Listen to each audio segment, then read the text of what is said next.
হামাসের সঙ্গে করা যুদ্ধবিরতি চুক্তি লঙ্ঘন করে পবিত্র রমজান মাসের মধ্যেই গাজায় ইসরায়েলি বাহিনীর বর্বর হামলায় গত ৪৮ ঘণ্টায় কমপক্ষে ৯৭০ জন নিহত হয়েছেন। আহত হয়েছেন আরও কয়েক শত মানুষ।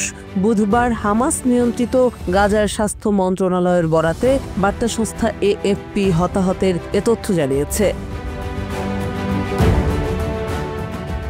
গাজায় ফিলিস্তিনিদের গণহত্যা প্রতিটি মুসলিম রাষ্ট্রের জন্যই একটি স্পষ্ট উদ্বেগের কারণ।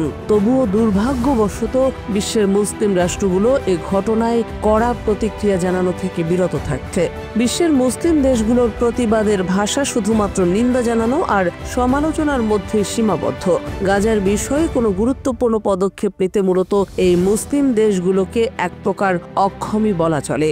গাজা উপত্যকায় ইসরায়েলের নৃশংসতার বিরুদ্ধে বিশ্বের মুসলিম রাষ্ট্রগুলো যেসব কারণে উল্লেখযোগ্য কোনো প্রতিক্রিয়া দেখাতে পারছে না, তার কিছু কারণ তুলে ধরেছে তুরস্কের গণমাধ্যম ডেইলি সাবাহ।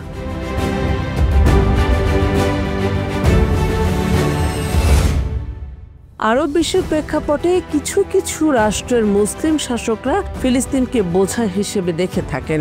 ফিলিস্তিনে তাদের কোনো পদক্ষেপ বিশ্বের শক্তিশালী রাষ্ট্রগুলোর সঙ্গে দেশের সম্পর্কের উপর নেতিবাচক প্রভাব ফেলবে বলে মনে করে থাকেন তারা।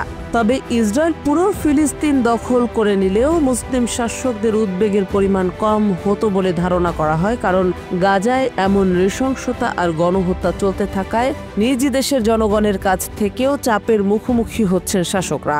আর এই কারণেই কোনো কার্যকর পদক্ষেপ না নিতে পারলেও ইসরায়েলের বিরুদ্ধে মাঝে মাঝে প্রতিবাদ বা নিন্দা জানায় দেশগুলো।